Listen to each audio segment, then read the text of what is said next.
สวัสดีค่ะน้องชุดซี่มาพร้อมกับคำแนะนำที่ทำให้คนไทยอยู่ดีกินดีค่ะสมัยนี้มีอาหารให้เลือกมากมายทั้งอร่อยและสะดวกใช่ไหมล่ะคะแต่รู้ไหมคะว่าความอร่อยและสะดวกสามารถทำร้ายสุขภาพพวกเราได้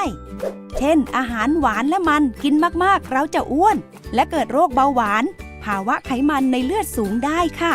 กินอาหารและเครื่องปรุงรสที่เค็มหรือกินอาหารที่ใส่ซุปก้อนผงปรุงรสผงชูรสหากกินบ่อยและในปริมาณที่มากเกินไปก็จะทำให้เป็นโรคความดันโลหิตสูงและโรคไตเรื้อรังได้ค่ะที่น่ากลัวคือเมื่อไปพบแพทย์ก็พบว่าตัวเองเป็นหลายโรคแล้วโดยคนที่อ้วนมีโอกาสเกิดโรคเหล่านี้สูงค่ะโรคพวกนี้อยู่ในกลุ่มโรคไม่ติดต่อเรื้อรังเรียกสั้นๆว่าโรค NCD ค่ะทั่วโลกมีผู้เสียชีวิตจากโรคนี้สูงถึง38 ล้านคนหรือคิดเป็นร้อยละ68และประเทศไทยเสียเงินไม่น้อยกว่า 25,000 ล้านบาทต่อปี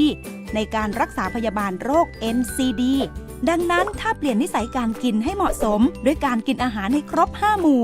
หลากหลายกินผักและกินผลไม้ให้มากและเป็นประจำส่วนอาหารหวานมันเค็มควรกินน้อยๆจะช่วยลดโอกาสเสี่ยงต่อการเกิดโรค NCD มากถึง80%เลยล่ะค่ะอย่าลืมออกกำลังกายอย่างน้อยวันละ30 นาทีนะคะ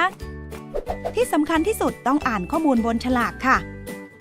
และอย่าลืมอ่านฉลากโภชนาการด้วยนะคะจะช่วยให้ได้รับอาหารที่มีน้ำตาลไขมันหรือโซเดียมเหมาะสมกับตัวเราหรือที่ง่ายกว่านั้นคือเลือกซื้ออาหารที่ฉลากแสดงสัญลักษณ์ทางเลือกสุขภาพซึ่งสามารถใช้เป็นทางเลือกเพื่อสุขภาพดีในการลดหวานมันเค็มได้ค่ะเลือกกินอย่างใส่ใจมีสุขภาพดีแน่นอนนะคะ